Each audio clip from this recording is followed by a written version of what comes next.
that really focused on technology. So if this is your first one that you're here to, welcome. If you've been able to make it to all four, I think they've all turned out very well. Of course, I'm biased a little bit, but if you'd like to see any of the ones you have missed, they are all accessible from the Google Drive that you should have access to in your email. If you have any issues accessing that, I know Google's becoming more user-friendly for those that have not tried it out before. Just for full disclosure, about 2 years ago, I didn't really know how to use Google Drive, but it's easy to learn and it is incredibly helpful. So if you want kind of a little tutorial, you can always email me, you can always call me, and I'm happy to walk through it so you can access the materials because it's great. They're all recorded. You can use them for your volunteers. You can use them for new hires. You can reference back on them if you have any questions. So we're excited to do that. Everyone, you're muted just because of the size of the call. If you have any questions, please feel free to utilize the chat feature. I'll be watching that, and when our presenters break, we can ask our questions there. But anyone have any quick questions or announcements that they would like to make before we get started? Everyone's just holding tight, doing well? Good. We have liked, Beaver says that it's just been easy. And to be honest, I never would have went virtual had not this pandemic hit. But I've really liked how accessible it is to make everyone. So we're excited to be here. So our first presenter today, we are really talking about using technology for outreach.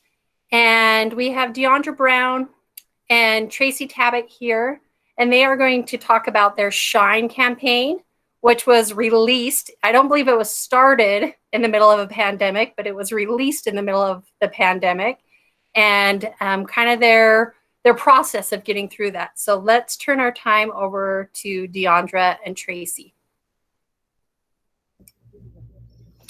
Great, thank you so much. We really appreciate the opportunity to meet with all of you. We know many of you, of course, we will actually be counting this as part of our own project outreach because, as you alluded to, the pandemic certainly has had a huge impact on every aspect of our work, including some of the planned activities of this campaign. So let me just say that my hope is that by the end of the presentation, I hope you all have some greater understanding of the Shine campaign and how it came to be. We hope that you leave with some strategies, particularly those related to technology and social media, on how you can do outreach, and you can do it even on a very small budget. You don't have to have a huge budget. We learned a lot of things along the way, and we still have a lot of learning to do. But we kind of took that leap of faith into an arena that we had never been in before, and that was using technology to get our message out. I wanted to provide you a little bit of history about how we came to get involved in this particular campaign, because the timing was actually really quite serendipitous. I was approached back in April of 2018 in my capacity or role as the chapter leader of the National Children's Alliance, the Utah chapter leader. They approached me and asked if I could be the co-chair of a work group. And the goal was for all of our efforts throughout the country, and you may not be aware of this, but there are 50 state chapters that work with children's justice centers and children's advocacy centers. And then there are more than 900 advocacy centers and justice centers throughout the country. So we have a huge presence throughout the country. And everyone has great local relationships and their own local strengths. But one thing that we had never really tried was pushing a national message around child abuse. And there had been attempts in the past, but what made the Shine campaign really unique was that it was a very different focus. Instead of portraying children as helpless victims in need of rescue, or as sometimes Leandra and I've talked about, like a poor bird with a broken wing, using a lot of traumatic, dark imagery, this really celebrated the resilience and strength of survivors. It really lifted them up and focused on empowering them. And to tie it back to the work of Children's Justice Centers, it really was also intended to focus on the role that services play in helping that child shine. So Tracy, can I stop you for a second? I'm getting a little bit of feedback, so I'm going to mute Deandra till she's speaking. And then if you'll maybe turn your volume down just a little bit, let's see if that helps. Okay, we'll try this. Is that better? So far, sounds better. Okay, great. Wonderful. So that really is kind of the underlying theme of Shine. It's very positive. It's very optimistic.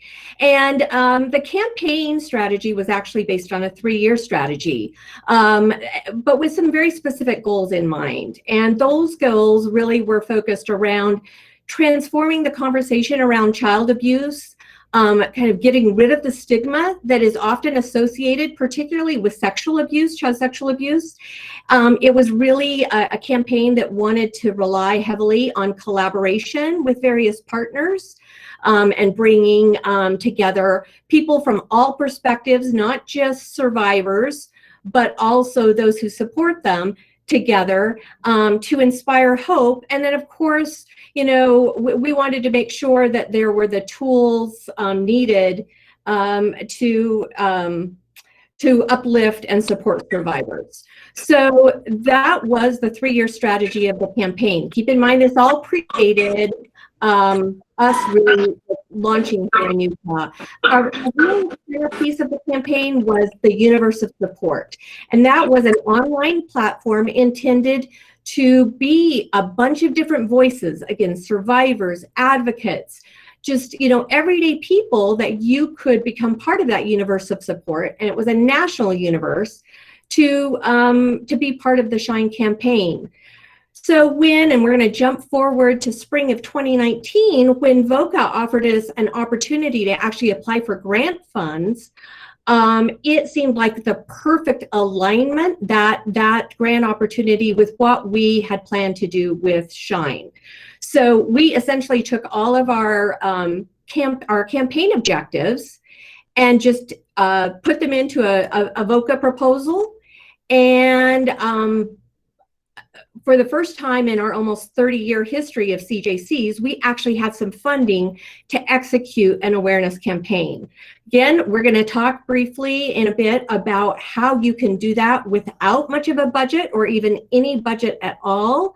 But we are very fortunate to be able to share with you today how you, if you do have some money, how you can best apply that, particularly in a digital platform, to get your message out there. So with that, I am going to turn the time over to Deandra to kind of walk through the details of our campaign execution.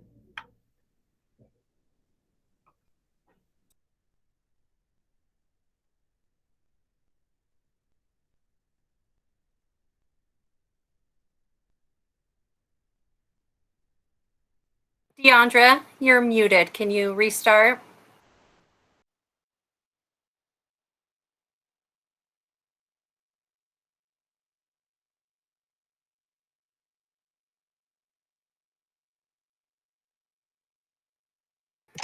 I'm over here telling you you're still muted as I'm muted, so we'll get there. It doesn't let me unmute it while I'm in the slide, unfortunately. So I'm gonna have to try to do my best to jump back and forth. But okay, so as Tracy mentioned, we had the fortune of wonderful funding through VOCA, and we thought, okay, this message is so optimistic and so hopeful. We wanted to approach local survivors of abuse and ask if they would join in helping us to push the message out. So we approached former Senator Aaron Osmond, who Tracy and I both had done a lot of work with when he was a senator for our state. And then also Avrami Zippel, who is a rabbi who came out just recently with his abuse and went through a very public court case. And both of them, we felt like had their lives reflected their optimism and hope, and that it would align with the message of Shine. And then Tracy asked if I would consider being involved as well because of my personal experiences with childhood sexual abuse, even though now I also work part-time with Tracy and the CJC program. So I kind of have a dual role some days. We wanted to include PSAs at varying lengths that could be shared over social media and in digital content. So that was important to us to create a series of PSAs that would kind of help us to push the message out even further. The original plan involved some billboards across the state, but mainly focused on digital ads, and we also wanted to put ads in movie theaters across the state that would air before your feature film. But as COVID hit and nobody was going to the movies and movie theaters eventually closed down, we shifted our plan at the advice of our marketing firm, Dragonfly Media. We shifted to more statewide billboard coverage, and then we realized that the stars aligned, and as we were going this direction, some of the health restrictions started to ease up and more people were out on the road. So as of May and June, we had active billboards across the state for many people to view as they were out and about. For year two, we're expanding our ambassadors. We had originally hoped to have many more, but as COVID hit, we realized we needed to scale back. And so as we look into the second year of our campaign, we're going to be utilizing a lot of local community influencers from within the business community, the faith community, entertainment world, and also the sports world. So we're trying to kind of get a good mix of different faces and different individuals who may be recognizable across the state and who can throw their names and support behind the Children's Justice Centers and this campaign to better support survivors. I wanted to play our 2-minute PSA for you. We were having a little bit of sound delay earlier when I ran through the slides with Rochelle, but the video is also housed on our website for the campaign, which I'll put up that graphic closer to the end. So we'll give it a go and hopefully it works.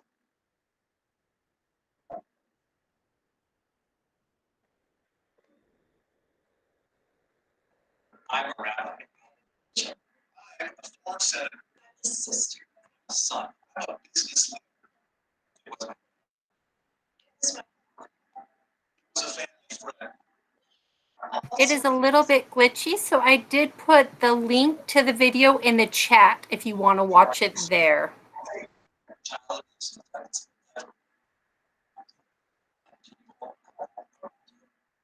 Children's Justice Centers assisting children closer receive wonderful services that people generations have the opportunity to experience. We're trying to focus on treating other needs. It's through the legislative process. Trying to pass laws where protect rights and awareness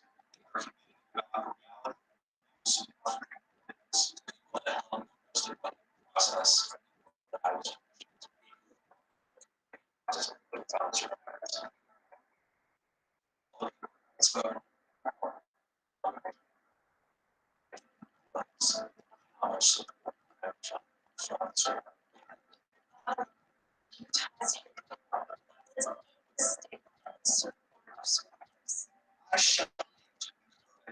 survivors.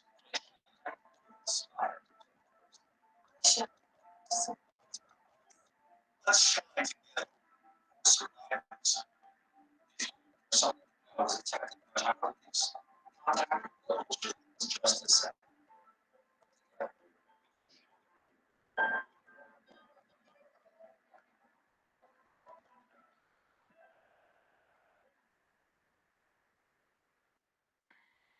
Unfortunately, I'm told that you couldn't hear it super well, but thank you, Rochelle, for putting up the link.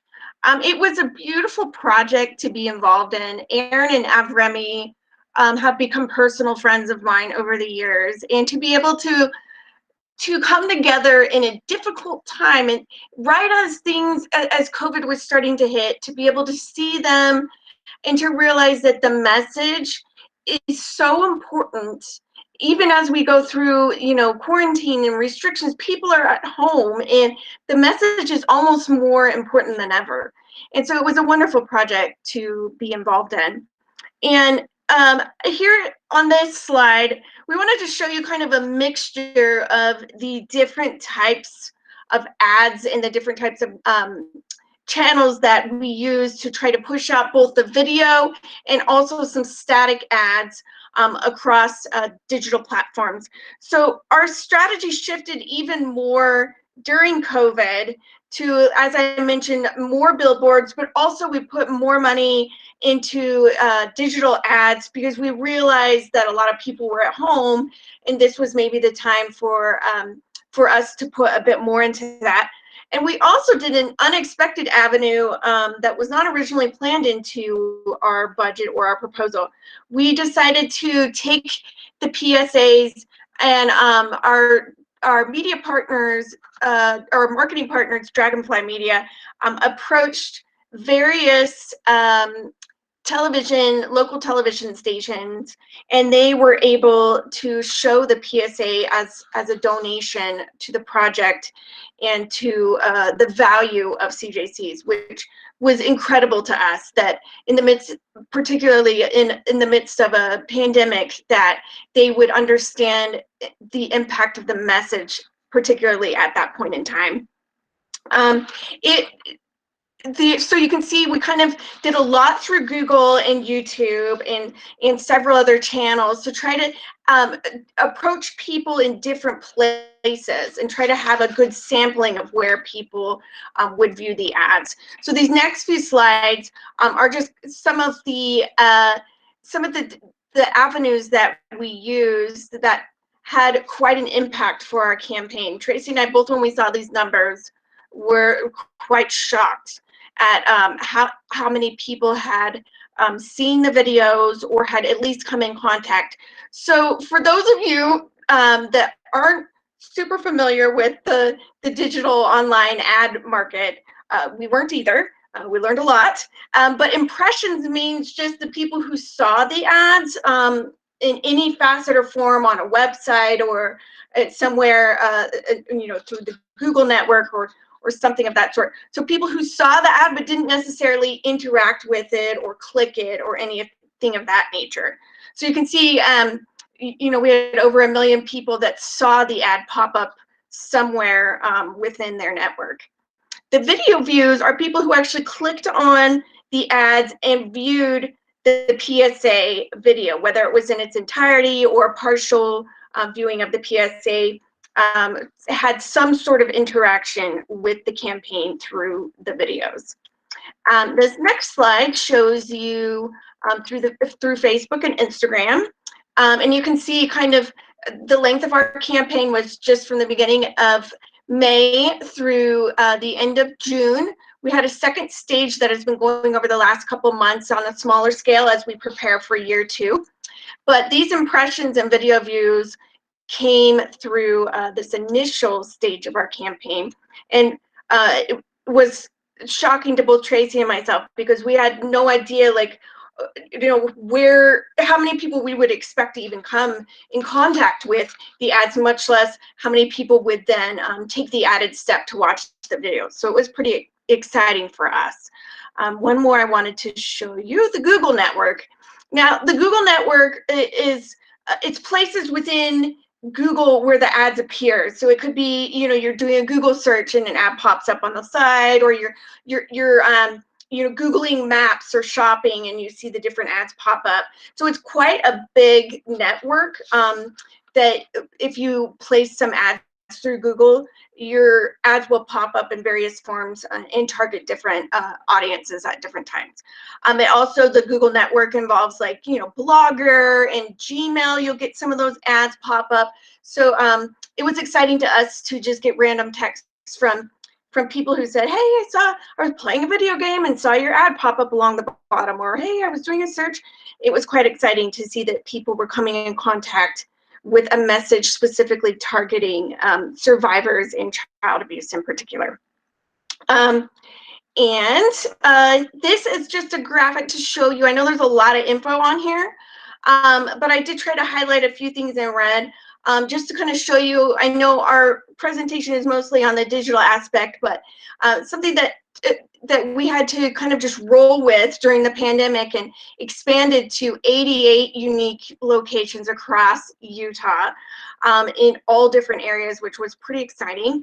So you can kind of see the first graphic, daily effective circulation. You kind of see how many, the proposed numbers, how many they thought would come across the billboards from May 4th to June 30th. And you can see that in actuality, 839,861 people were able to see. And then there's even more impressions over in the notes section. So quite a few people came in contact with the billboard ads in one way or another. And then you can kind of see the impressions over the course of the campaign. So that was just daily. The first graphic was just daily, excuse me. And then at the bottom, you'll see the overall graphic for the campaign. So we were quite excited to see that even during the pandemic, when restrictions started to ease, we were still getting pretty great traffic around the state in terms of viewing the billboards. And with that, I will turn the next slide over to Tracy. Great, thanks, Deandra. So you may be asking yourself, great that you had that many people who were seeing your ads and maybe even interacting with the ads, but then so what? Because, and I should note that there's no way to control with digital advertising and some of this, it going outside Utah's boundaries. And that's actually not a bad thing. Given the underlying, one of the goals of the campaign, which was to build a national message and that national universe of support. So we have no doubt that there were people outside Utah that saw it. They got the benefit then, I guess, of our investment in all of that. But for those people who then took the extra step of clicking to our website, I wanted to share a little bit of a few of our metrics with us. Now, I am not ashamed to say that because of my naivete around this world, when we set our grant goals, we set them what we thought we were trying to be really realistic. So I thought, okay, let's say, what would success look like for us? If we were to able to increase the number of people coming to our website by 10%, was that a realistic number? And I'd even talk with some people at OVC. I talked with, various constituencies saying, well, what should we target? So we just put in the number of 10% new users to our website. And so in a moment, I'm going to share a little bit of information about that. But first, I wanted you to see then how many people in the areas throughout the state that actually took the time then to go to our website. The table there is just an example of some of the cities that took the time to actually go to our website, but we actually had viewers coming from over 127 different cities throughout the state. Don't ask me how they track all of that, but they do. And so we could tell, for example, how many people viewed the Murray area, how many people out of Tokerville, how many people out of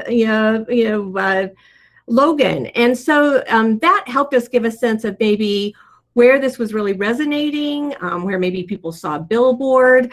That was just really interesting information for us. Deandra, if you want to move to the next slide. So this is really where I had to own my naivete, because remember that 10% goal that I wanted to hit? Our growth in users was actually 14,413%. That's a lot of new users to our website. And in terms of actual page views, we saw an over $13,000 increase in the number of people actually viewing our pages.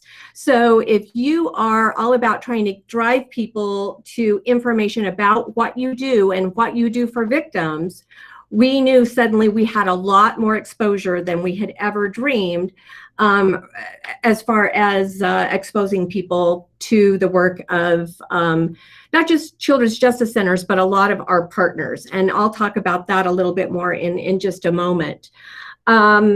Yes, we had a pretty robust spending plan for the digital campaign, over $60,000. But I don't want you to think, again, that you cannot do this if you don't have a lot of money. I have a colleague of mine who did a different type of campaign and focused on Facebook ads and really focused it on a fairly limited area, just on one county. I believe that their spend was somewhere in the neighborhood of $13,000. So that's much smaller than $61,000. But they were able to determine that their ads were seen by 72% of that county's targeted demographic, which was women, and that they saw those ads over 9 times. So 60,000 versus 13,000, they still met their goals. So I just wanted to highlight that for you, because I don't want anyone to be discouraged by our budget. One of our other big goals with all of this was also to try to attract more on our social media network, primarily Facebook, since that's our primary social media platform that we use for our program.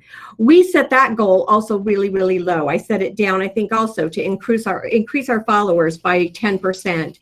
We actually ended up increasing our followers by 83%. So we felt like that was a success, and in part because we knew that if we attracted those followers and they stayed with us, then they would see our messaging over and over again. They would share it, and our message would spread kind of organically that way. Deandra, do you want to hop to the next slide? Tracy. Yes. Just going back a slide or so, there was a question about who provides you with your data about the different counties and areas. That's a great question. That came actually from our media partner, Dragonfly. There are some of the tools that you use actually do provide you with some data, and Facebook is one of those. We can actually go into the analytics behind our Facebook page and get some of the information from there. And I think, if I'm not mistaken, I have some of that. I do. For example, we know we had 6,000 views from our PSA, just from our Facebook page. So independent of the digital ad placements, 6,000 views from putting our PSA on our Facebook page. We also had our program support specialist, Carrie, create a different video about the universe of support, and that also got hundreds and hundreds of views. And that she did for free and posted on our Facebook page. So that's a great question, Michelle, and it may be for the future. You may want to invite someone like Dragonfly to talk about how you get those metrics, because it felt like magic to me, but it's there's a lot of science behind this. I just finished watching the documentary, The Social Dilemma, about like the Facebook analytics, and it is quite scary. So they know all sorts of information. So that question just came from the chat, but yes, it would be fascinating. Well, and speaking of them fascinating data, you can see right here, they were able to even tell us, like, breakdown by people accessing it from a desktop versus a mobile, phone versus a tablet. They were able to actually give us demographic information about who was accessing our website. We were able to see, and this was surprising to me, look at our 65 plus users. That was one of the higher percentages that we did not expect. 18.42% came out of that age group. Again, not a bad thing, especially when you think about engagement of our seniors in their grandchildren's lives. Maybe many of them are teachers, but that was an unexpected metric. And then with our female versus male voters, viewers, more evenly distributed than maybe people might have expected. Maybe people would have thought that it would have been, much more skewed towards female viewers, but I was very, very happy to see that there was quite a bit of balance there. Deandra, next slide. So I mentioned to you earlier, my friend's campaign, that he did it on $13,000 and hit his goals. This just gives you an example of 1 week, June 8th through the 14th, and what we spent on Google Network versus Facebook and Instagram. So for 1 week spend of, just over $1,500, we were able to get over 4 million impressions, meaning the number of times that our ad was actually out there and displayed. And then we got over 8,000 clicks.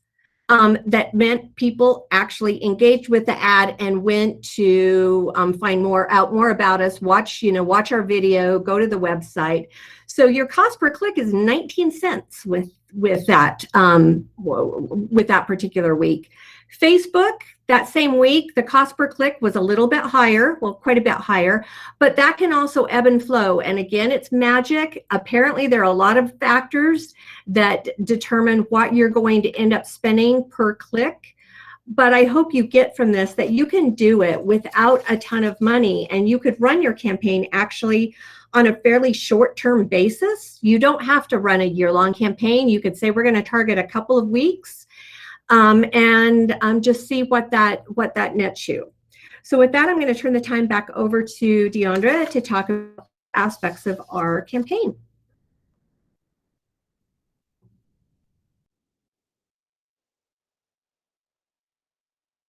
Sorry, Deandra, you're muted.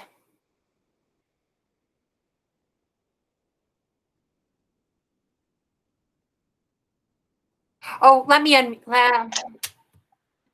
Yeah, if you're able to unmute me, that's helpful, because then I don't have to sign out of the PowerPoint to get back in. But you can hear me now, correct? I can hear you now, yes. Okay, good, great.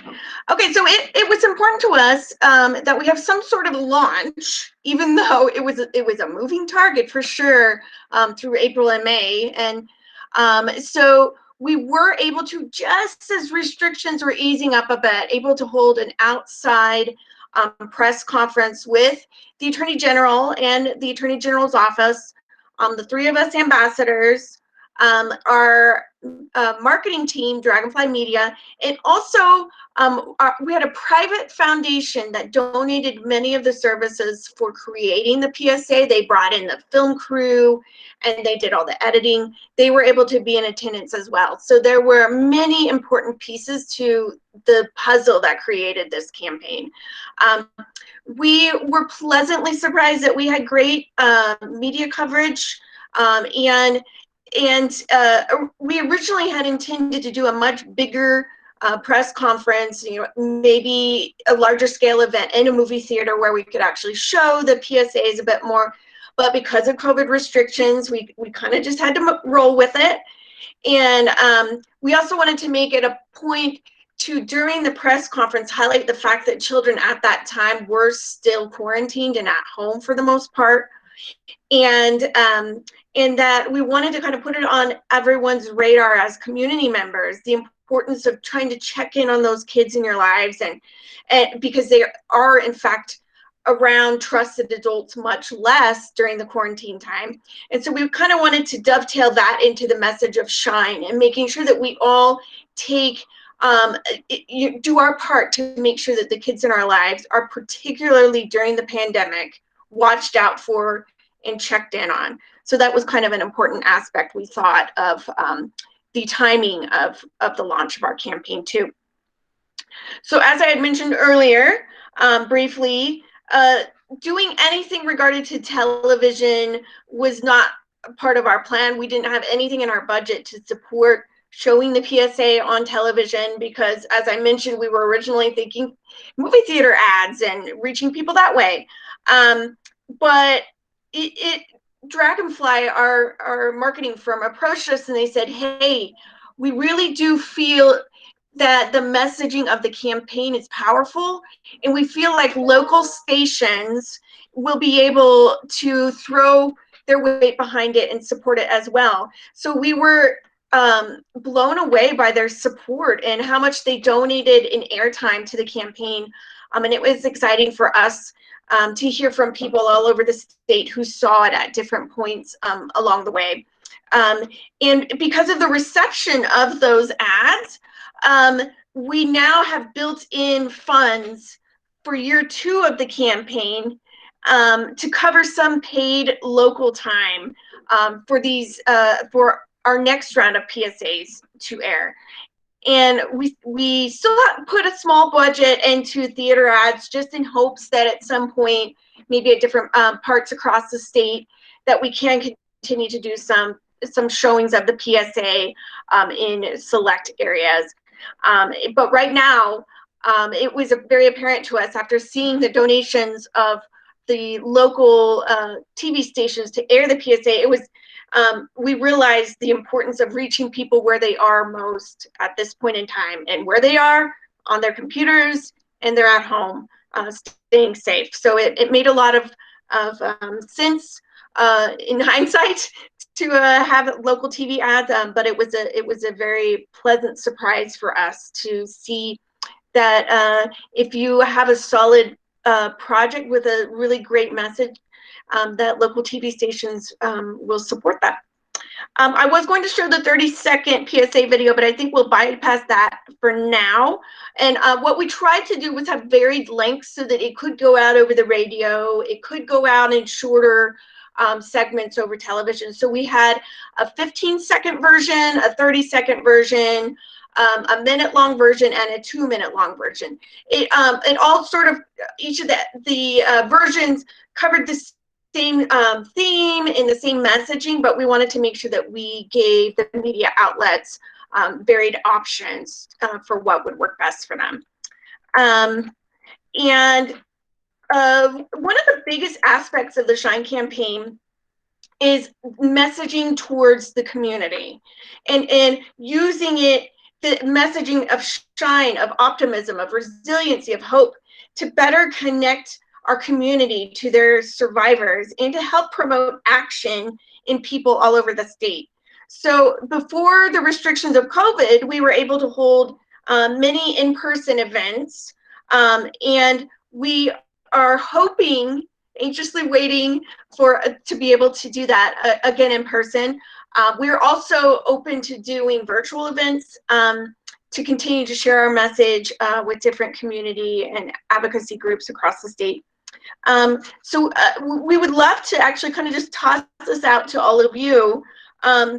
If you have events, whether they're virtual or in person, where you feel like the Shine message is something that could resonate with your community, please reach out to us. We would love to be involved in taking this message of hope and optimism and challenging people to do better, to be better, and to, if abuse does happen, to lead them to the proper resources. Please let us know. We would be happy to put you in contact with your local center, your local CJC, and we would coordinate that with you to be able to bring those events to more people across the state. The Shine campaign is based off of a grassroots campaign. So it's really the fundamentals of the project.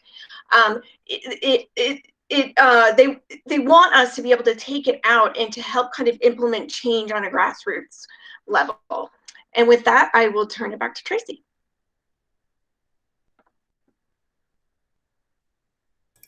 As I try to unmute myself. So just as we kind of wrap up here, I wanted to just highlight a little bit of what we intend to cover in our second year of our campaign.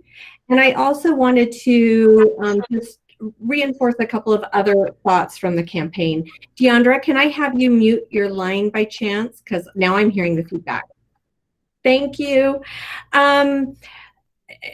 The second year of the campaign really will shift away from the idea of focusing on survivors and elevating them, which was very, very important, but now more focusing on, okay, what are all the different resources that help survivors shine, and particularly the role of the CJCs in helping survivors shine. That is one of our core messages. Now, that's not to say that we don't recognize the role of our many partners that serve victims throughout the state of Utah. And in fact, we made sure that we built into our website information for adult survivors, because while we don't serve them at the CJCs, we knew that this campaign would probably appeal to them, could prompt them to have questions, and we wanted to make sure that they had resources. So if you were to go to our website and navigate through it, you're going to see information about adult resources. And we also wanted to make sure then that people knew how to connect with OVC, so they knew, for example, how to access CVR. And Deandra was able to track, and our media partner was also able to track how people would navigate through our website and actually go on to seek out more information from some of those links that were included in our website. We've learned a lot along the way, and we have had to absolutely tweak our strategies as we've gone. But the one thing that we do know, and I think Deandra mentioned this earlier, it is that this message really resonates with people. The hopefulness of it attracts people to it in a way we hadn't seen before. And she had mentioned earlier also we had this wonderful private partner, and that was the Maloof Foundation, who generously donated a lot of the work for the campaign. And I had actually been at Maloof at the time we were just kind of gearing up with Shine, and I was talking to a group about it, and I afterward had someone approach me, and they wanted to be part of it. They said, like, I've been waiting for an opportunity to be engaged in some way because of my own personal experience. And so we've both had numerous experiences where that has happened, and we really do attribute that to the hopefulness and the positivity of the message. I will say, since you asked the great question earlier about the metrics, there are certain metrics that we're not able to track. For example, we cannot determine whether or not accessing our website and looking at information has translated to a visit to a CJC or a report to DCFS. We had some people suggest, well, couldn't you just ask that question as people come through centers or reach out to other resources? Couldn't you ask, well, how did you hear about us? And for us, that felt just a little too commercial. And so we shied away from that, even though that is a burning question for us. But as we move into the second year of the campaign, where it is very focused on centers, we will be talking with our center directors about whether or not they are seeing increased traffic, increased calls, especially if they compare it to this time last year, and see if we can maybe draw any sort of like causation between those things in a very unscientific way. I just want to say, as I close my remarks and turn it over to Deandra, I keep saying time and time again, you do not have to have a lot of money to execute a campaign like Shine. And one of the partners that I worked with when I became the co-chair of the National Shine Campaign, and then I kind of slipped out of that role and was happy to turn it over to my peer in New Jersey, Olga, who's done an amazing job filling in as the new co-chair of the National Shine Campaign. She really relied on selfie videos and selfie pledge signs and public events to promote Shine throughout the state of New Jersey. And I know, for example, one of their own kind of, homegrown, home shot videos got almost 2,000 views, and they have a really healthy network of social media followers. So I never lose sight of those success stories, because we know that the thing we got was a gift that we may never have again. It was unique, and it also challenged us in ways that we maybe weren't really truly prepared for. But we also know that if we never have this kind of funding again, we can revert back to different strategies, still using technology to our advantage to push out this very, very important message and reach and help more survivors. So with that, I'm going to let Deandra kind of close out our comments, and then we hopefully have a few minutes for questions. Okay, I think I unmuted myself this time, so we're getting it. It's been an exciting project for me to be a part of, both working with Tracy in the CJC program, but also wearing my other hat as a survivor to be able to see the effect for good that a positive message can have for individuals who may be struggling.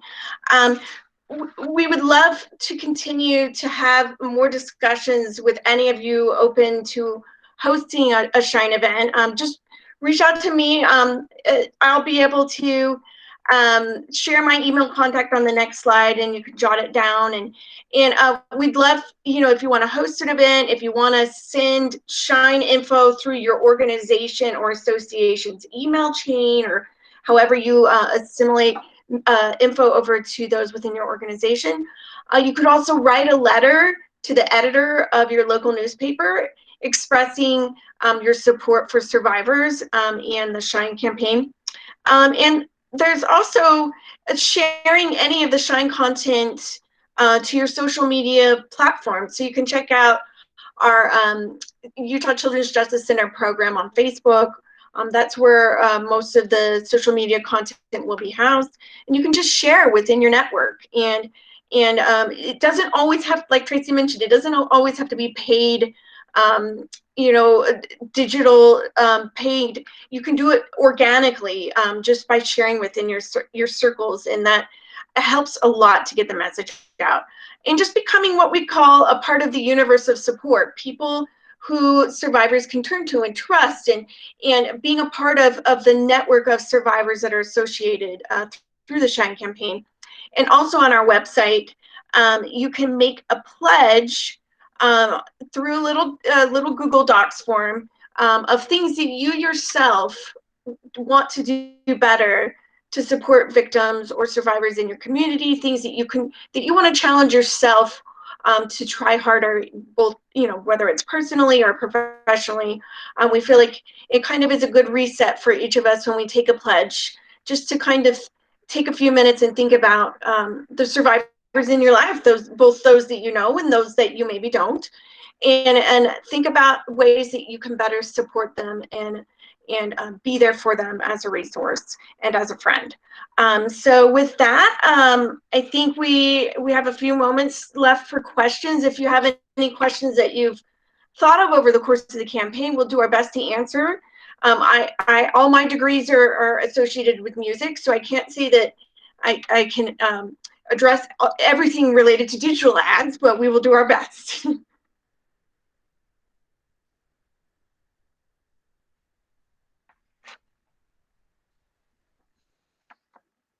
See, I don't really see any in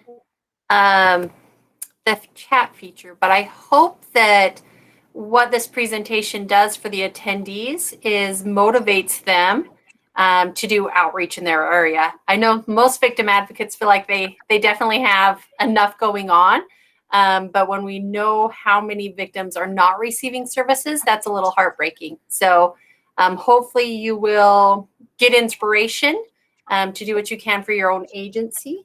I really appreciate you guys both for being here today. I love this message. I told Deandra earlier when I was talking to her, it's just such a hopeful message. It really, you just I feel myself kind of cheering along for the survivors of like, look at you, look what, you can still do and you're capable. And so I love a message of hope. So good job. I think you guys nailed your goal on that one. I also noticed a little bit on their video, they properly disclosed where their funding sources came from. So we talked about that yesterday in our grant training.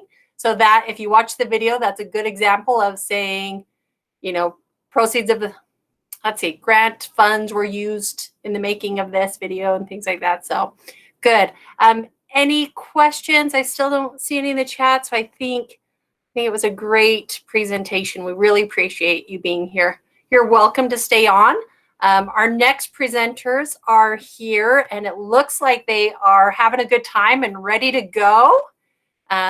We have Alex Merritt from the Utah Crime Victims Legal Clinic. She is the victim advocate there. And we have Brandon Merrill, who is the executive director and the founder from the Utah Homicide Survivors Group. And the two of them started a really cool podcast.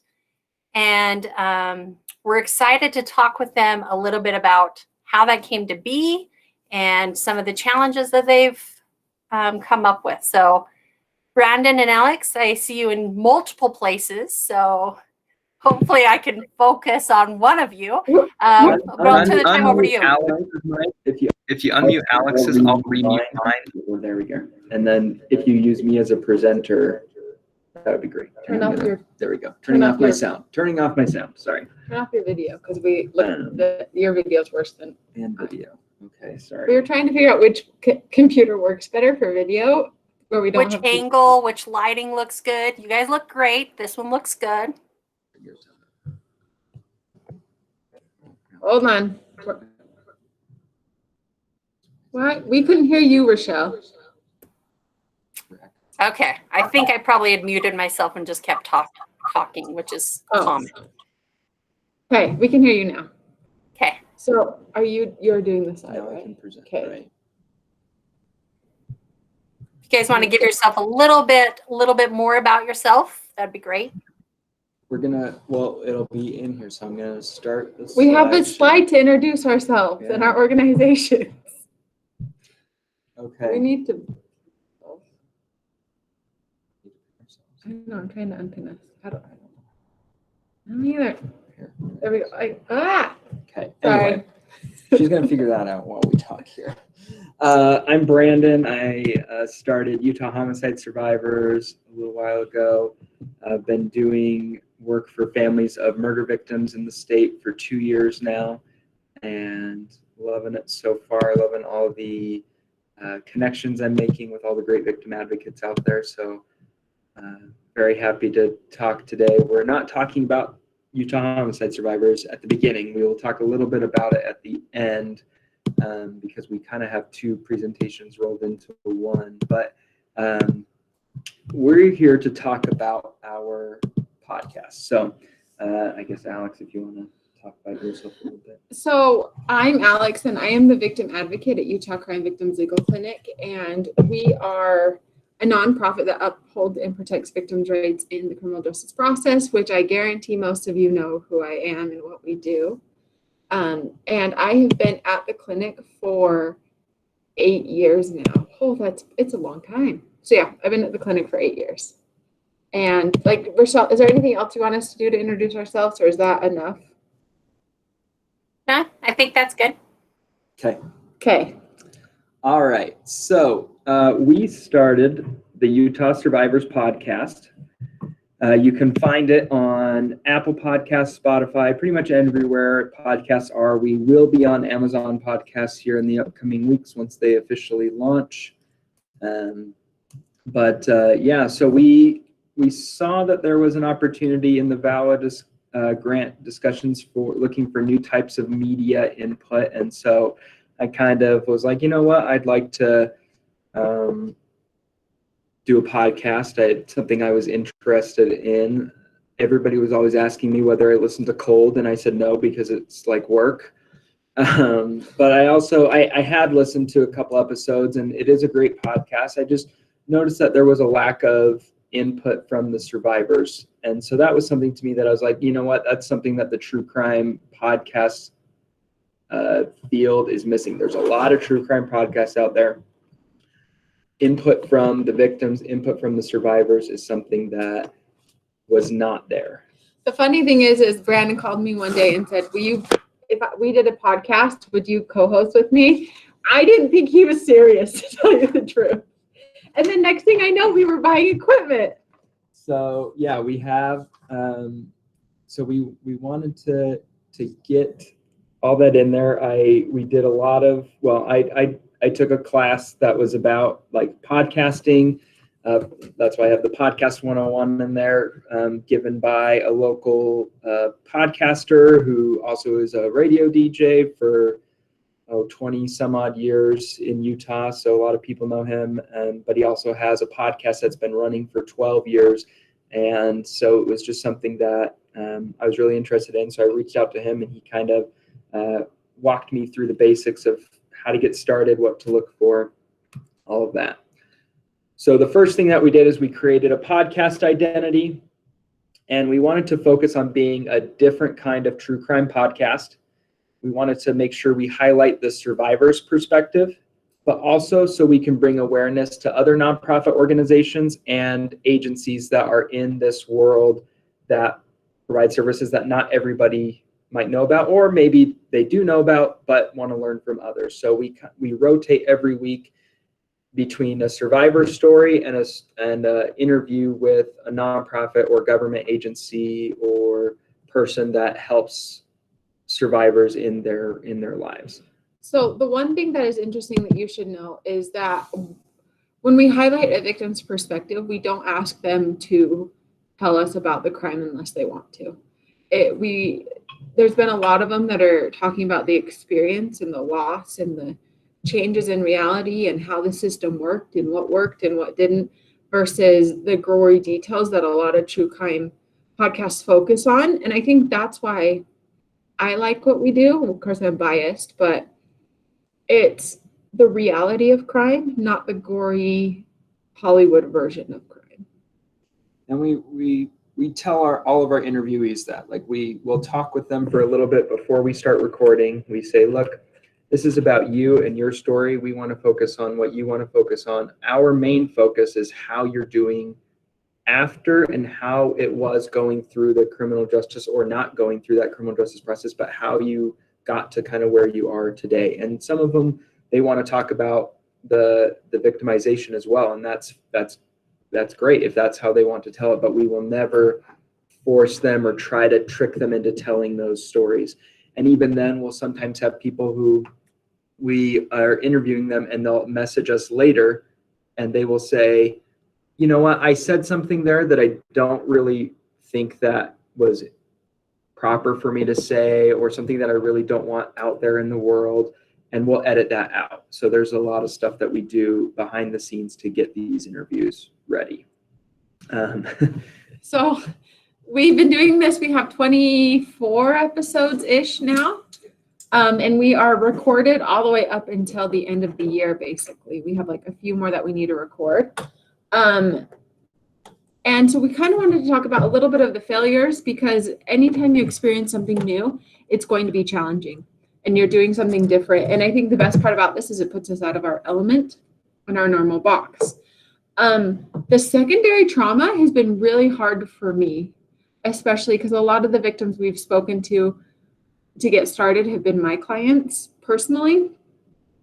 And we're going through hearing all of the emotional side of the victimization again with them. And there's definitely an aspect where I get burnt out of trying to make sure that they're okay after. And then later on, I realize that I'm not always okay, and that what has been said has affected me again. Even though a lot of it I've already heard and I know the stories, there's an aspect of that because we're in this room with them, helping them share their stories. And then those who have shared their stories have expressed to us that they have an emotional letdown after, kind of like that adrenaline dump that victims get after telling their stories. And that although because I never want to force anyone to do this, although they want to share their story, they weren't yet prepared for that emotional dump. And now that we're more aware of it, because obviously we're not the victims, we do talk to our victims early on, right before we record, about, hey, here's the pros and cons of talking about this, and here's some things that might happen after. If you want to talk, we're here, that kind of a thing. We do a lot more vetting now with who we're interviewing than we do at the beginning, that's for sure. And that's just because it can be hard for them. And a lot of our early episodes, though, were people who do this for a living, where they talk about their stories. But there were some that were very early on that had never told their stories before, and it was just a hard thing for them to do. They wanted to do it, but now we realized like we need to do better at being there for them after the interview. The hardest thing for me is getting the equipment, the right equipment, getting published, and editing. So I got this out because we're recording later today, but this is our main piece of editing equipment. We plug microphones and headphones all up in here, and then we've got mics and stuff too. The equipment itself, to have good sound quality, and for me, I can definitely tell the episodes where we didn't get to use this because we have been recording some interviews virtually. I can tell on the sound quality which ones we were together using the microphones and the board versus that. And so the equipment definitely can make a big difference on listenership as well. I can even tell on some of those harder to listen episodes where we weren't using recording that we have less people listening.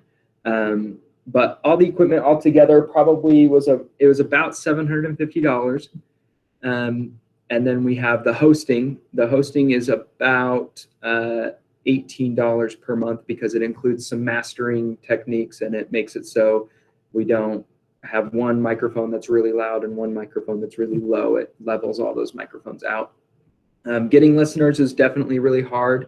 It still is a struggle, but we've been we're crafting, and we'll talk a little bit more about it later, but we're crafting a plan to go into the next year really strong.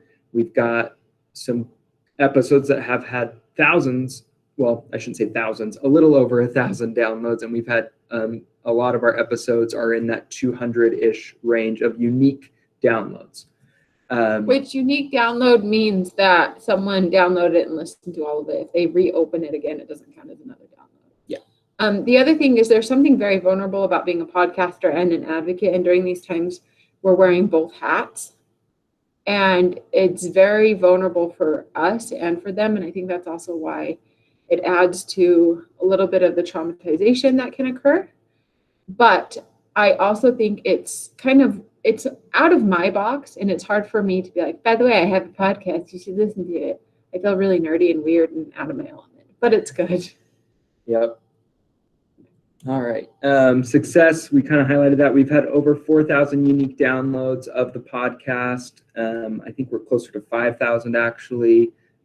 Survivors have found our podcast and reached out to us to tell their story, which I think is really cool. We've also had a couple college classes and victim advocates and police departments say that they will have episodes assigned to them to listen for their training or for their classes to do, which I thought was kind of cool that they emailed us to tell us about that.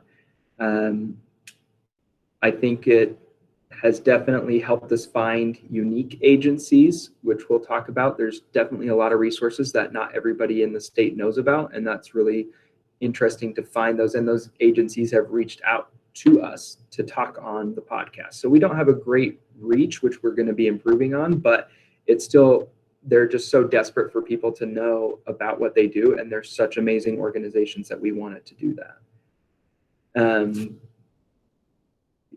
Me do the bottom ones? Okay. You did just, oh, okay. Sorry, we're obviously way planned on this and really good at working together. So understand the victim story from a different perspective after the trauma, I think has made me a better advocate. So a lot of the times when we help a victim, I feel like up to sentencing, it's almost like, okay, we're done. We got you through the criminal justice process. And I've realized how much we advocates don't do after. And I've realized how much I could be improving in the way I advocate for people and what kind of questions I can be asking and how I can help them prepare for things after sentencing or after their case has been declined or after they decide not to participate in an investigation and things like that. And so I really do think this has given me a better lens to be a better advocate. And I've been an advocate for 8 years. And I'm not saying I'm perfect, but I think that's saying a lot when after 8 years, I can still be learning something from a new experience and hearing stories in a different way. The best thing also, I've kind of talked about this a minute ago, but survivors control the narrative. And there's been some who are like, let's talk about the crime. And this is exactly what happened. This is what I was feeling during the victimization. And we've had some others who don't want to really talk about it. They want to, like, for instance, our ones we have a mother who lost her daughter. She didn't want to talk at all about the way her daughter died, and that was fine. So we talked about what it was like to lose a daughter and the process and things like that. And that, again, seeing that from that perspective it's also research based, with the aftercare, like being better victim advocates after the trauma. National Crime Victims Research Center has said that the #1 complaint with with victims was, well, I shouldn't say #1, but in this one study that they were conducting, was that the hardest part for them was that they lost all of their support after the criminal justice system was done. So, or the criminal justice process was done. So, a lot of them struggle after the crime because everybody's gone. And so that's definitely helped me try to understand better how I can do more advocacy work after we are finished with their case in general. And so the main big reason why we started this is try to do using that because they were asking for tech to do more outreach and advocacy work.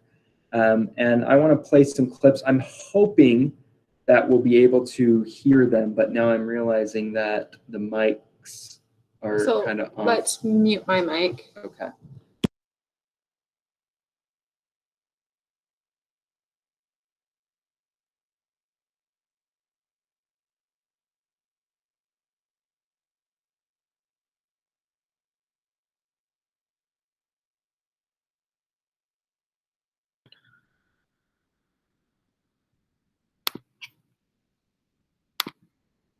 Okay.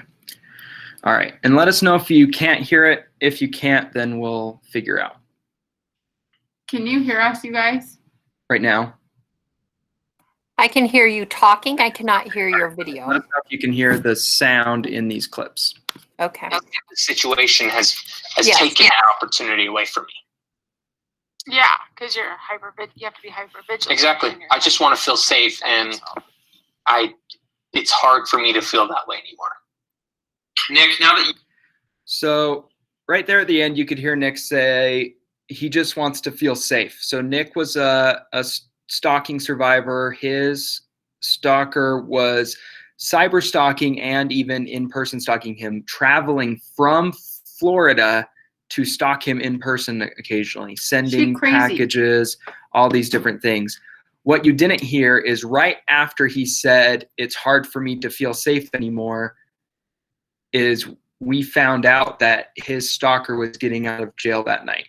So the day that we happened to interview this person, his perpetrator was getting out of jail and he had no idea.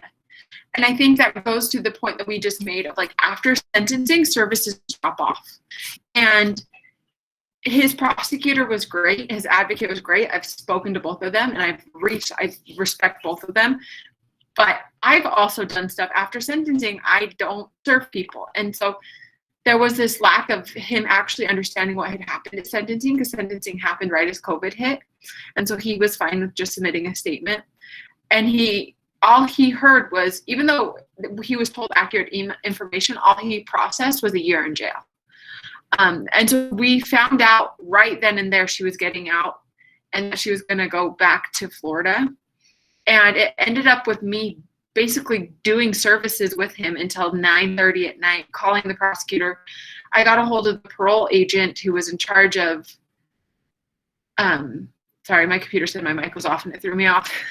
I got a hold of the parole agent who was in charge of pushing the victim or the defendant to get to Florida. And they were able to confirm with me that they would do all the follow-up they needed to be able to make sure that our client felt safe and that we knew she was in Florida, that he wouldn't just be guessing if she went to Florida and things like that. And I even got confirmation once she got to Florida from her probation officer in Florida that she'd made it to Florida. And so technically all of those conversations that we had with him after we found that out were recorded, but I didn't feel comfortable sharing that vulnerability of him with our listeners, mostly because we didn't know we were going to be talking about this. And I didn't want him to try to make that decision on that. We just said, we're done, we're stopping recording and we need to deal with what we have right now, which is your case has something going on right now and we need to assess it. And to ask him to do that on a recorded line would have been very not victim-centered. And I think being a victim-centered podcast is something that we try to be as well, and make sure that we are trauma-informed as we are doing this.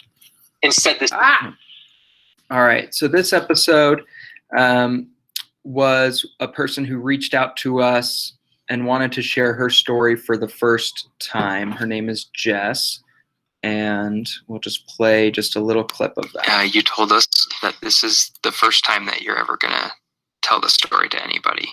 Yes. And that is just, it's so cool. And I hope that this is an empowering experience for you and for our listeners, because, you know, it's definitely never easy, but telling the first time, I couldn't even imagine how hard that's going to be. So we really appreciate you coming on and talking with us. And I feel honored that you chose us to tell your story too.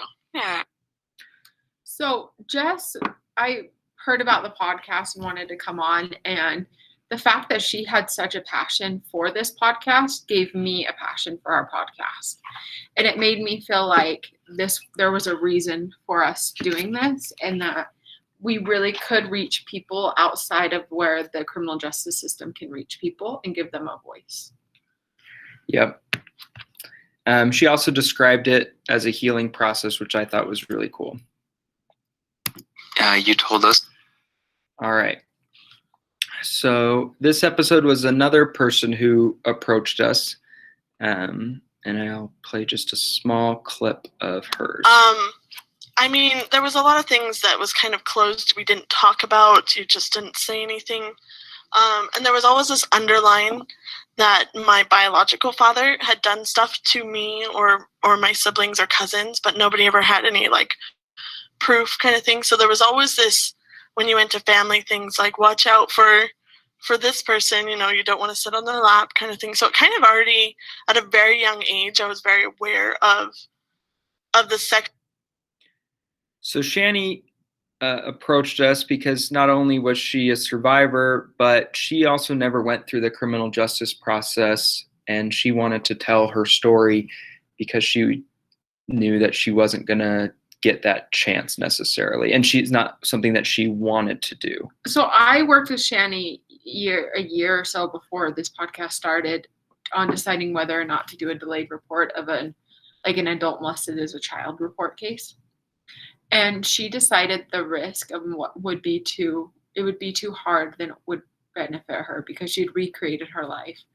She'd found a family, and she just had this beautiful life that very much could have been thrown on its edge by reporting. And she made the choice not to report, but she also wanted to share her story through healing. All right. And then this episode is a highlight. I mean, it's technically my highlight of the organization, but it's just a really cool thing. We had Maria's on here now, but she's going to be talking about her therapy group in a little bit that she's running for Utah homicide survivors. But let me kind of just play the clip here. And you were seeing that there was no homicide survivor group in our state. And I do know that because I had many victims that were homicide survivors when I worked at the sheriff's office. And so we usually just referred them to general grief support groups. And you actually identified that one of the issues was there are survivors all over the state. And now there is the ability to do groups virtually. So before COVID hit, before that was a thing, you said, let's do this virtual. This is how I would like to do it. And I was like, that's actually a really interesting idea. And you said, I'd like to write a grant. And I said, okay, well, I don't know that I can do the group, but I'm totally able to help you write the grant, formulate it, and do some research. And so that's kind of how you got your in with me. I was like, I can't commit to any more. I have too much to do. So this is how you're really. So because of that episode, there were 3 people that reached out to us. So Utah Homicide, again, we'll talk a little bit more about it, but we run a virtual therapy group for survivors of homicide, for family of homicide victims and friends. And because of this episode, 3 more people felt comfortable enough to sign up and join the group. So that was a really cool moment for me to see that that's something that happened because of us highlighting an organization. And I think it's easy for us to see the connection here because Brandon's organization runs that therapy group, so we were able to see the outreach directly. We can't tell you what our episodes have done for others, but I can say from those who listen, it's helped them know of better resources.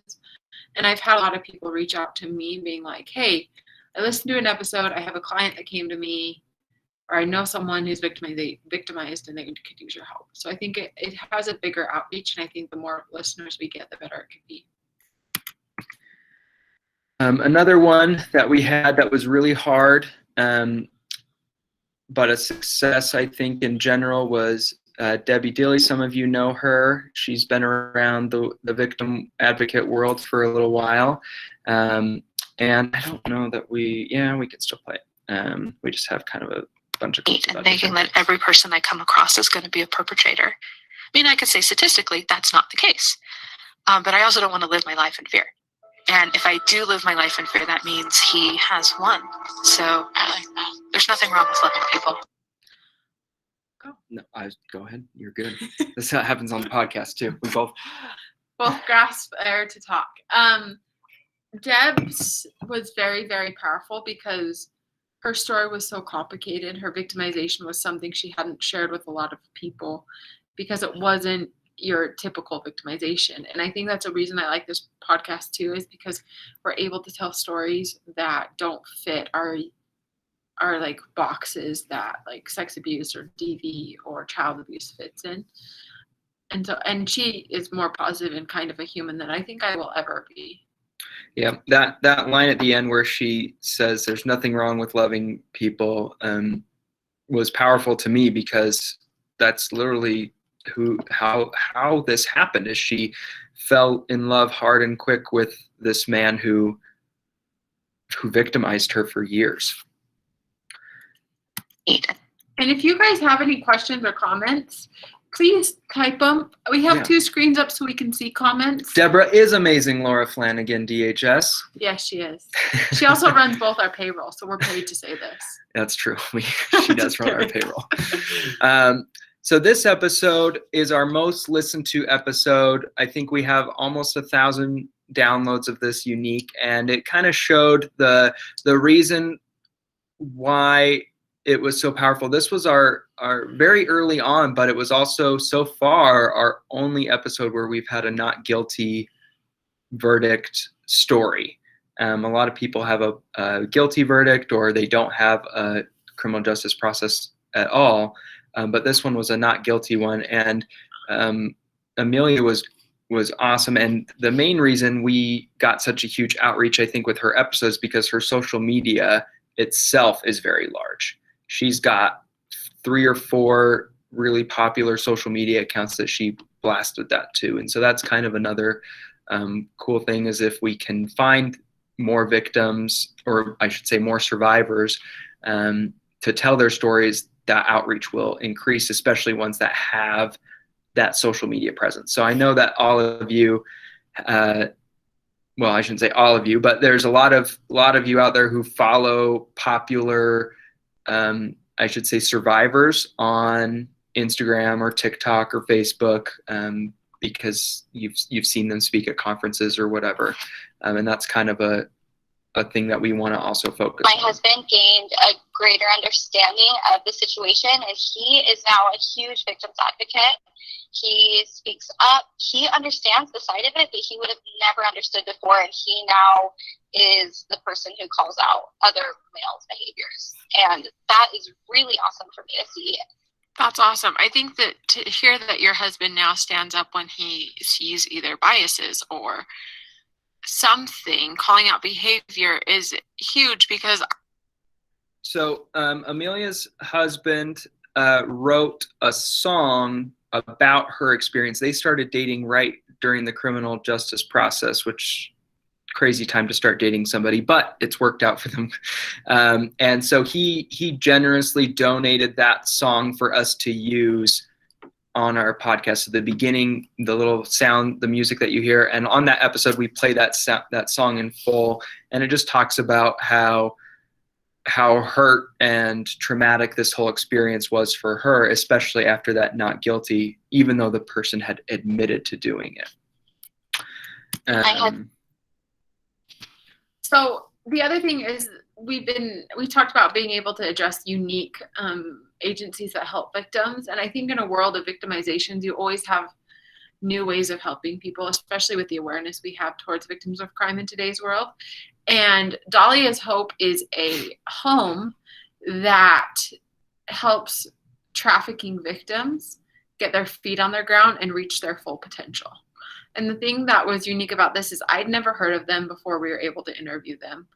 They reached out to us. They reached out to us wanting to really open this world to what they can do for trafficked victims. And that's their logo, that flower. It's a dahlia, right? Yes. It's a dahlia. And each color represents something different too, which I thought was interesting. Which you can find on their website because I don't remember it. Or you can listen to the episode, which also talks about it. But I just want to play you a little clip from them. We get asked a lot if we are the emergency first place a survivor will come upon immediate rescue or running away from trafficking. And there are two answers for that. I think it's important to clarify. Unfortunately, the statistics show that a victim will return to her trafficker for any number of reasons. Again, the manipulation, all that, no judgment. But the statistics show there is a very high rate of return initially before they ever really believe they could leave. So they're not there to be the first place for them to go to. They are only there if the person is committed to leaving their trafficker. And so they do their intakes and things like that.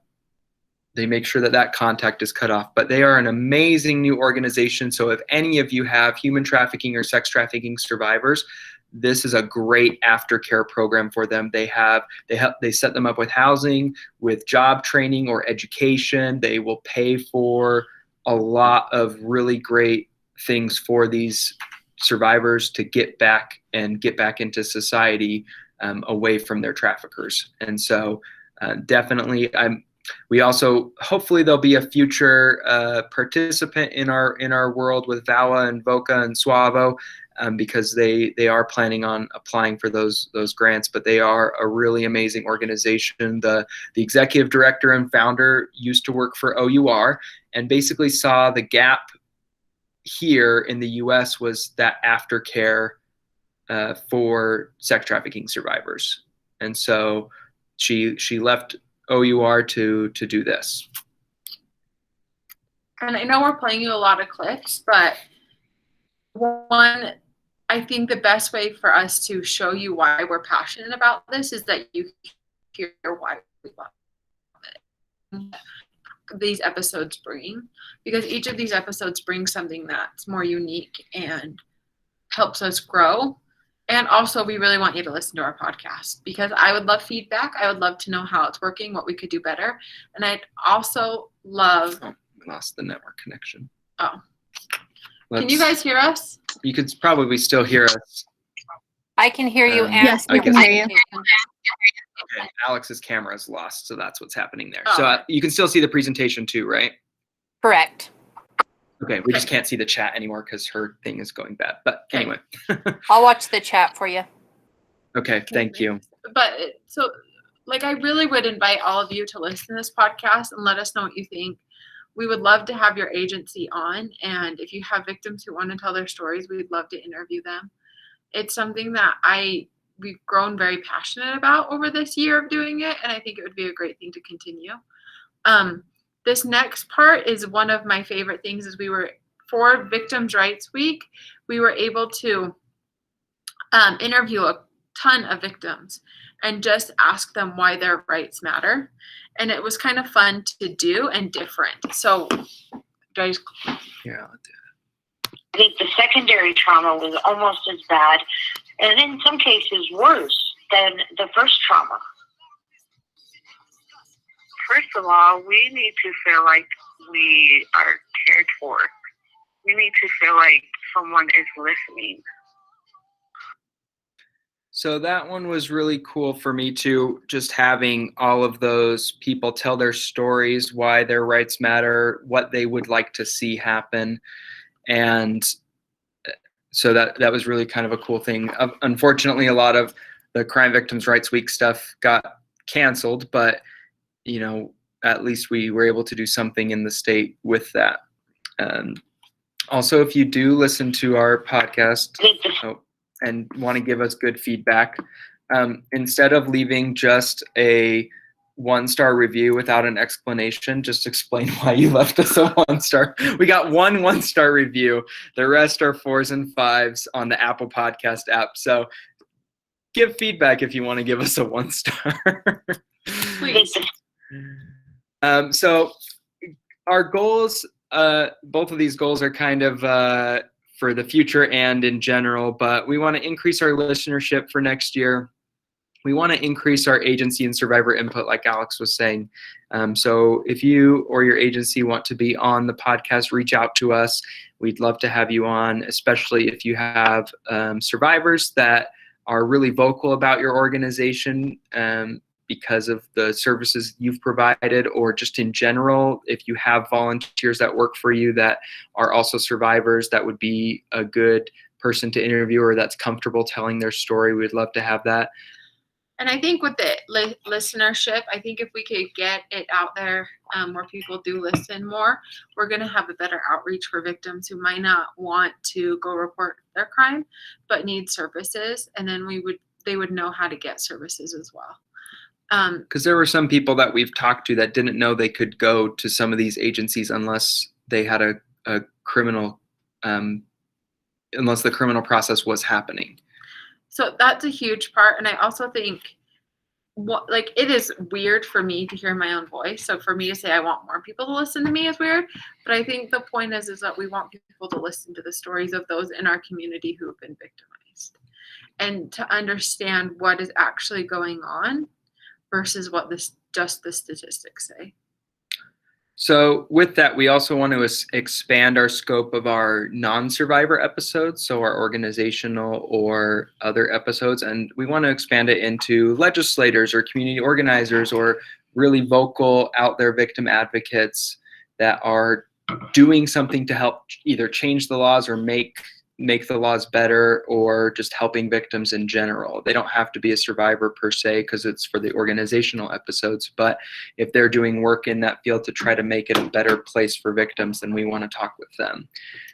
We also want to bring in more victimization types. We know that victim advocates out there aren't just dealing with domestic violence, but because this initially, and we'll have to kind of see how we do it in the future, because it is a VAWA funded project, we needed to have our focus on that domestic violence and crimes that fit into those VAWA which is like objectives. Stalking and sexual violence and yeah like that. We've gotten a whole lot of stalking, which I think is very interesting because I also have had an insane increase in stalkers this year. So it's been interesting to see the different stories of stalking and how they're similar and different too. And I think that's another thing that educated me as an advocate, is being able to listen to these multiple different, that's a horrible sentence. Listen to the diverse amounts of perspectives and experiences so that I can know how to better serve victims of stalking even. Then we also obviously want to keep doing this as long as it makes sense for us too. And one thing that we want to talk about a lot is we are in a new era and we need to be expanding the idea of what advocacy looks like. Advocacy isn't just responding when there's a crime. We need agencies who do other things. And I think it's weird to say, but through a podcast, we're able to do that, because I would say at least 5 of our victims never reported. And at least 5 of our victims needed healing and didn't get it right away because they didn't know how to get healing unless they reported. And we need to be able to reach the people who don't fit into our boxes of who deserve or who gets advocacy, I guess. And I think this is a really important way to do it. I think it's very vulnerable sitting there with someone, having them tell their story, and realizing where the system failed and where the system succeeded, and trying to figure out ways to make it better. Yeah. And one thing I think that we realized, and I don't have the clip here because I forgot that I had this on here, but we talked recently with Brianne Wilkes over at Utah County Sheriff. So for those that know her, Bree's awesome. But she was just talking about how tough the victim advocacy world, or being a victim advocate, can be, and that at some point, you know, some people just are no longer effective as advocates, and so we're causing more harm there if we are not being effective advocates, if we're not willing to change or adapt to our unique time, that we're causing more harm to these victims, and we need to be adaptive. So victim advocacy has to be an adaptive service that we're providing. It has to be able to change, and we have to be able to change. So to end the talks about the podcast, and then we'll kind of soiree, I guess, into a new presentation right after. But we just kind of wanted to end with what we've liked so far about it.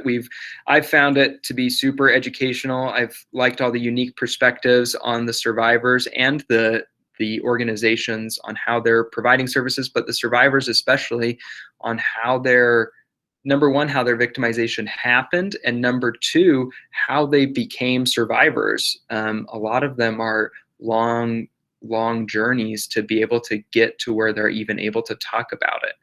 I liked finding new partners and organizations. That was really cool to me as well. Finding out all of these different resources that I didn't know existed. And you might think that you know them all, and that's not true, because there's ones that we still don't know about that you might know of. We would love to hear if you would like an organization highlighted that you think not a lot of people know about. And I really liked a new outlet for survivors and victims. I think the traditional criminal justice process is not for everyone. It's not made for some people who just don't want to open that door. They don't want to talk about their perpetrator. They don't want to open a door to the perpetrator knowing where they live and things like that, but they want some type of healing. And I think it's a unique way to serve victims, and also to validate victims who listen on what it looks like to be a victim. And it's been a great tool for education. A lot of people have reached out to us saying new advocates listen to it. Or they use it to train their volunteers. And then there's been some colleges who use it as well. And I think that's an interesting thing. We're going to play a closing clip, but I do want to ask you guys, if you've listened to the podcast, what you think. I know Maddie sent a link about a survey. So if you guys like what you think, unmute yourself, talk to us, ask us questions. Because I mean, I know sometimes these online trainings can be long, but I would love to hear what you guys have to say. And this is just the end of the podcast portion. We still have one other one. I know it didn't, but the thing was from 1 to 3. So we've got another little bit here coming up with Maria Blanchard for the group therapy project. So I'm just going to end with this, and then we'll start with Maria right away. Yes, and they explained the timeline, and you did as well. I will add that Brandon's been an attorney and fought for our family a lot too, and he's the reason I'm here and on the board, because I recognized what he did for us, and I think he prepared me to go in and talk to Colleen and Amy and know the questions to ask. And I think because I was more prepared for that, their response to me was better, and then I was able to go through this court process with a lot more information, a lot more informed and involved in what I needed to know and what I needed to do. So Becca is probably one of my favorite people, mostly because she's on my board now too, but she is an amazing survivor in person. And she just mentioned that because of all the prep work that I did and that Alex did before she went to meet with the prosecutors, and Amy Kershishnik, I don't know if she's in here or not, that she felt more prepared, and she loves Colleen and Amy, and she just felt like knowing what to kind of expect the meeting to be about when she met with the prosecutors was what really helped her be prepared for the long criminal justice process. So before we dive into Maria, do you guys have any of you listened to the podcast? Because I know like you're our main audience because we don't have an advertising budget. Mary Bobo. I have. Yeah. I like it a lot. It's very good. Thank you. Oh, good. I'm glad. Has anyone else listened and have any cause of concern that we should be aware of? Because that's the only way we learn and grow. I do want to say real quick though, I love that you guys do it the every other week. I think that that's a good way to split the time. So good job on that. We wanted to make it, the other option was doing it every other week for an hour. And we just thought that was too long. Yeah. And I will say, all of our good. episodes we try to be under an hour. Some will go longer than the third. We try to be at a half hour. Some go longer. But we record each interview easily 1 hour, and I'm editing it down to a half hour. So, all right. Anything else? Any other comments for us?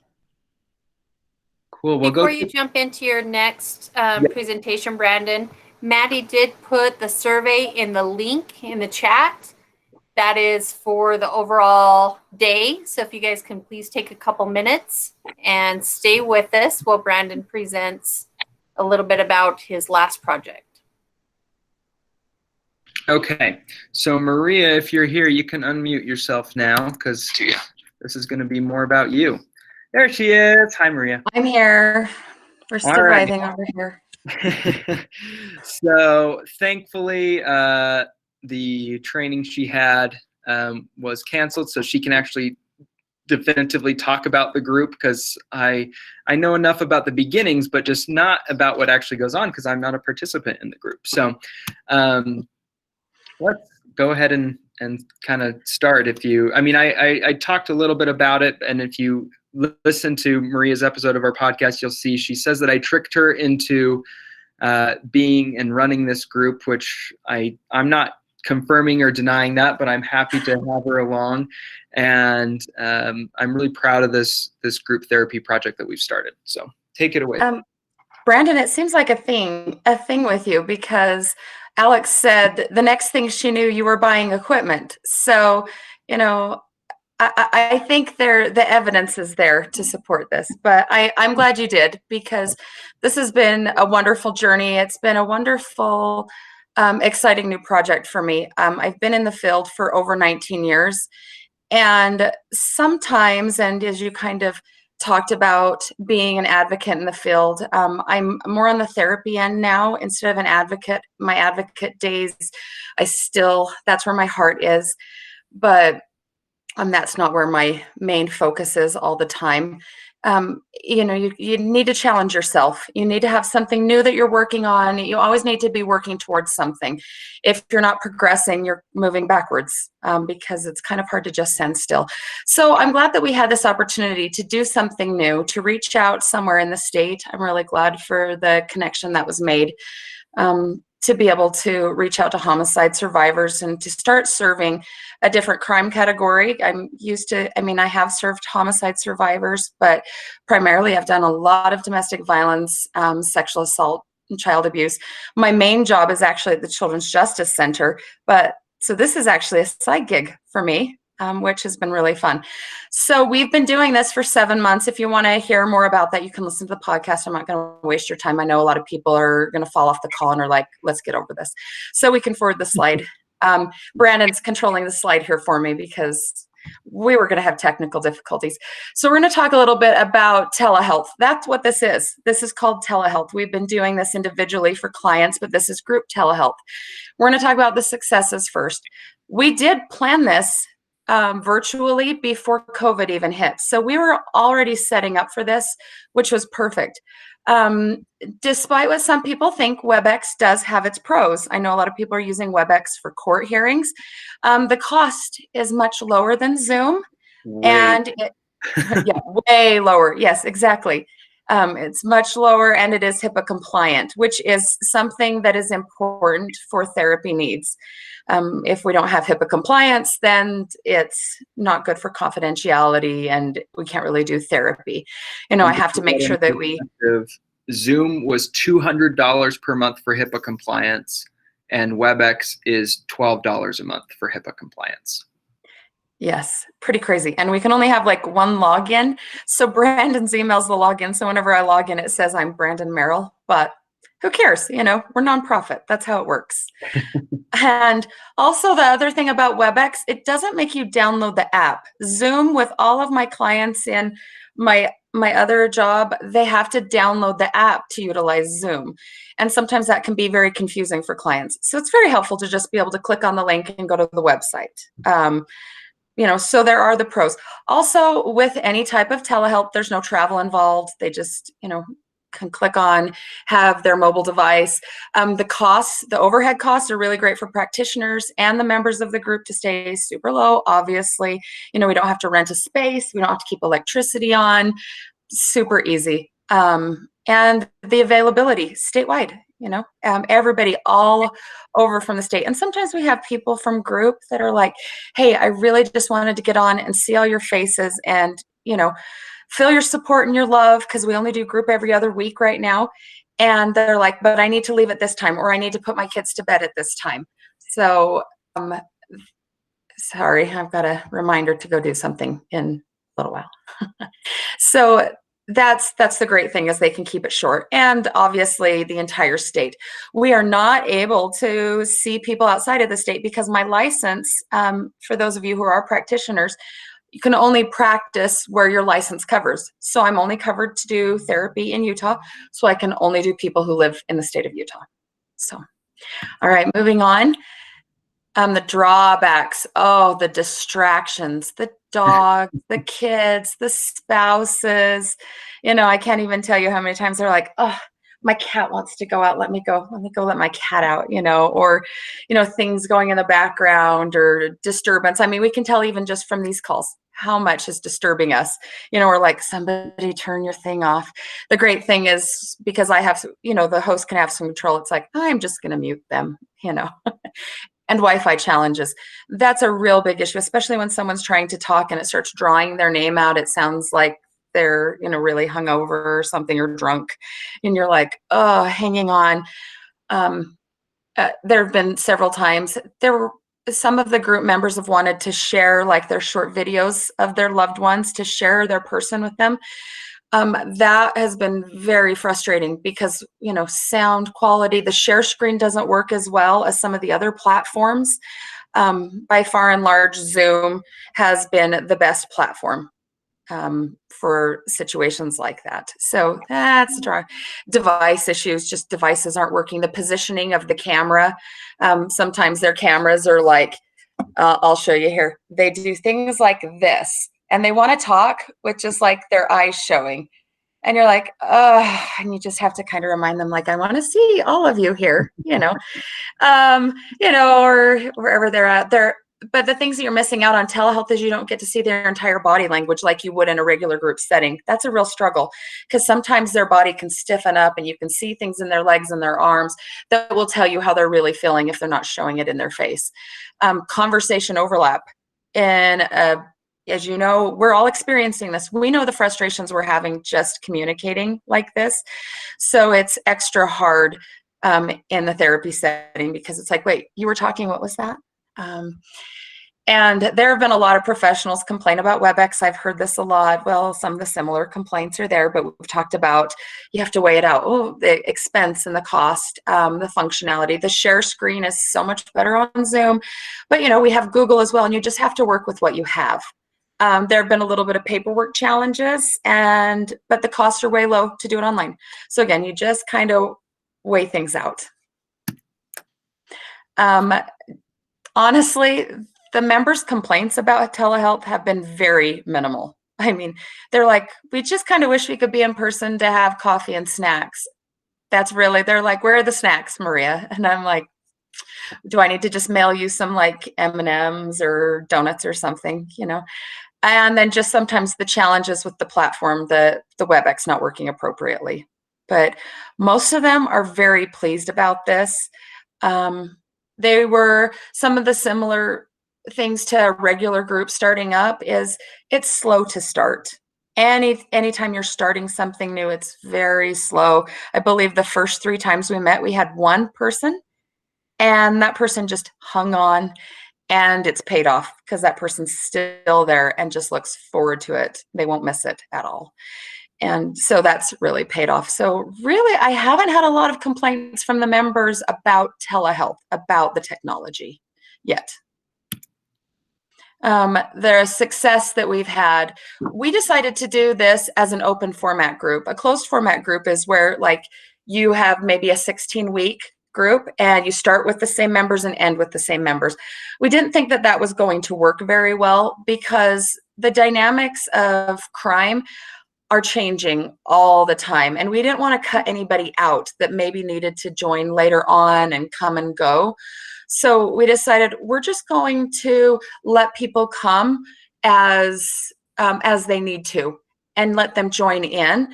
And that has seemed to be very successful. And we've at this point, since we're in the very early stages, and I'm kind of watching and researching what's working well. And I've, I've had some good help and discussion with some of my colleagues at the University of Utah that have been very helpful in the past with death and grief, especially in the days when I was doing death notifications at the sheriff's office. It helps to make really good connections with people and have colleagues in the profession, because then you never know when you need to call on them. And so that was really helpful to be able to reach out to them and say, hey, we're doing this new thing. Do you think you can help me? And they were more than happy to help, excited, wanted to share their entire curriculum, but I was like, I don't think we're going to go that way. Let's figure this out. And so at this point, it's really been member driven to see what they actually need. And sometimes I would come with, okay, let's maybe talk about this topic for the day. And they don't want to talk about that topic. They have something totally different on their mind. Maybe somebody's had a sentencing, or there's been a big turn in the criminal case, and that's what they want to talk, or something else big has happened.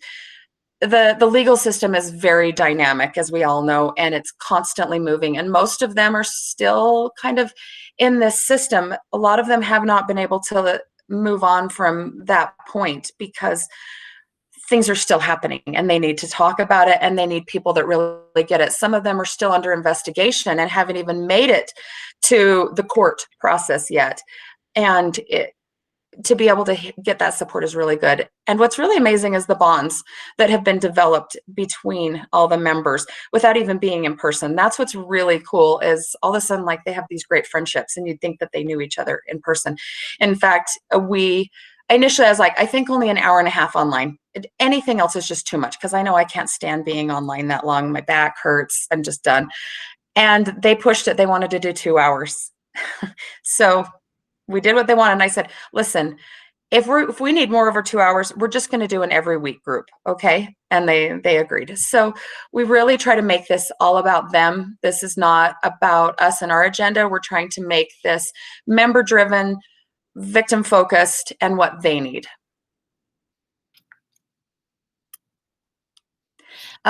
These are just some general feedback from some of the members of things that they said. These are things like, and you can hear this in the podcast from people that have shared their experiences and their stories. It's like, this is the first time I've really felt understood. I've gone to other groups, grief groups, and it's good. I just didn't feel like the place that I was supposed to be. I didn't really felt that they really understood me. I think I found my people. There's humor in there. They feel like they can laugh without being judged. Sometimes when you're grieving a loved one, it's like you feel like you have to put on a face. Like, I always need to look like I'm grieving, because if I smile, then people think, oh, well, you're over it now and we're all good. And it's like, no, you can go back and forth and things can be okay. So they really just feel like I finally get to be myself. I get to say the things that I really feel in my heart without being judged. And everybody's like, oh, yes, I completely understand. I get it. Some of the things is, all I have to do is I just have to look in your eyes and I see that you get it. You don't have to say anything. I just see that you get it. And hearing those comments from some of the group members it feels, okay, we're on the right track. We're doing what we need. Because if the members are getting what they need, let's just keep doing this. If something's not broken, let's not fix it. Let's just keep working forward. So, all right, moving along here. I do want to say there was a comment from one of the members that are in there, and she called me after to tell me, and she was like, yeah, I really like this person, because our first day he was like, look, you guys, you have to keep coming because we really want you here. And it made them feel a lot more comfortable, and they've been pretty regular. I know one of them has a kind of a crazy job, but Yeah, the members want other members there. That's a perfect segue into what we're going to do looking forward. The current membership, they're like, we want more people here. We want to hear other people's experiences. They feel they are learning from each other, because the legal system is so different everywhere they go. I'm just going to kind of jump down the slides a little bit because it kind of goes together. They have a lot of questions about the legal system. A lot of what if this and what if that. I want to plan for the future. There's some members that are like, okay, it looks like you're 6 months ahead of me in my case, so I want to see how you're coping and how you're doing. They really look to how other people are getting through the system, and they want hope of what's to come for them. But everyone's situation is so different. How they've brought up sometimes how they were notified, how their victim advocates responded to them, and it's very different. It's from one end of the state to the other end of the state, how law enforcement responds to them, how they get notified. And some of them go, oh my goodness, that's a nightmare story. And the other one goes, I don't want to share my story because it's so good. I feel like I got the dream notification. I mean, like any notification could be a dream notification. But when they start hearing other people's story, they go, oh, I'm so glad I'm in the situation I'm in. And I'm so sorry that happened to you. What can we do to support you? All right. And so they want to hear other people's story who's have experienced it. And that was the first thing I heard from the very first member that started.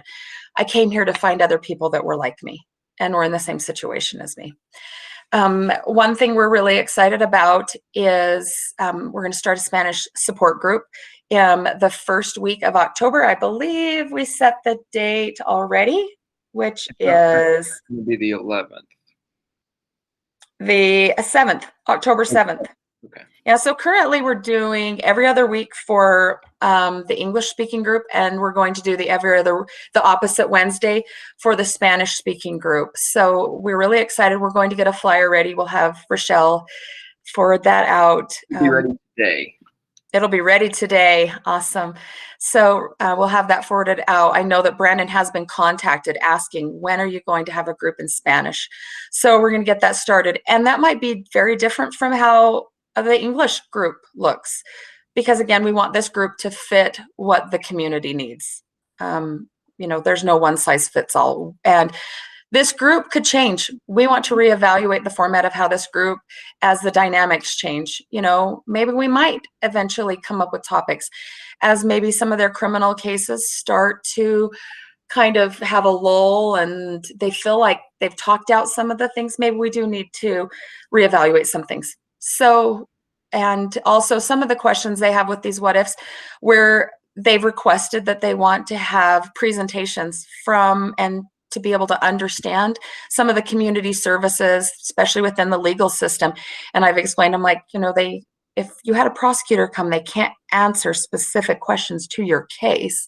They're like, no, I get that. I just want to know, like, can you please give me a rundown of what happens? And I'm thinking about it. And I'm like, well, we need to have Crime Victims Legal Clinic come present to them and let them know, because some of the members, they start sharing services. Oh, you need to talk to so-and-so at Crime Victims Legal Clinic, or, oh, you need to call this person. And they start sharing services. It's really cool to be able to see them network with each other and provide the information that they know to each other. And I don't know, do I have another slide, Brandon? No. Oh. So that's the flyer.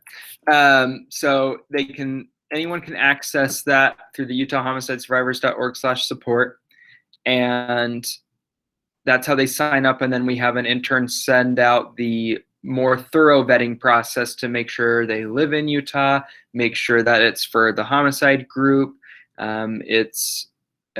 We also have a Facebook group for those that don't live, well, it's for everybody, but if they don't live in the state and either the victimization happened here or they had a connection to Utah at one point, we'll let them into the Facebook group. And that's been also very new, but slowly getting more and more traction. We've had the last couple weeks of that, having people sharing their stories on there. They're happy to have a place where they can share it and people know what's going on there. One of them even posted something this morning and he didn't know we had the therapy group. So he found the Facebook group before the therapy group, and now hopefully he'll start coming to the therapy group too. And then they'll ask for other things. And we've had, like they said, sharing the resources. We've had a cold case victim pop up in there, and we mentioned the Utah Cold Case Coalition, and another member who is also using them, who's in the therapy group, was like, you need to contact Utah Cold Case Coalition, and said that they were amazing and wonderful, and it helped them reach out to that organization. So the last thing, you all just got this email from Rochelle, but tomorrow at the Capitol building, from 6 to 7:30 is the National Day of Remembrance for Homicide Victims. We'll have the virtual vigil at that web address right there. But yeah, if you have any questions for Maria, pop them up, or any questions for me, pop them up real quick, and we'll go through and answer them. But other than that, we're pretty much done. Fantastic. We can stay on for some questions. Please go fill the form, the survey out. We really are interested in what you guys want to hear about. We like these trainings to be your trainings. So let us know what your needs are. Thank you so much, Brandon, Maria, and Alex. I think all of our presentations today have done a great job showcasing how technology can be used for outreach. And I love, the more that we hear from survivors, the better we can make our system. I fully agree in that, and I support that. And it's hard. It's hard to get the victim stories, right? We get legislation passed that it's based on one person's perspective, and there's hundreds of other stories that are out there. And so I think that we do need to increase the victim's participation in our system to let us know how it works. So I appreciate you guys. Thank you. I hope that this was helpful and not boring. And please, if you can, we'd love to see you guys on the virtual vigil or in person. We're happy to try to provide. It's not a fundraising event or anything like that. It's literally just for homicide survivors to remember their loved ones. Doesn't look like any questions are popping up, so that's all right. And that's okay. Yeah. I'd like a flyer for the homicide victims. So what I'll do is I'll send the flyer over to Rochelle with the Spanish one too at the same time. And if you're on the SWAVO list, you will get those. So I'll have both of those sent out. And we can also include them in the Google Drive for this presentation. Yes, that'd be great.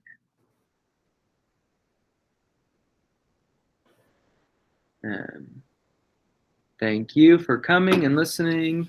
Thank you. Okay, we get the log out. Well, we gotta wait till everybody else leaves. You We have to be the last ones here. Okay. never know. Sometimes people do like to stay on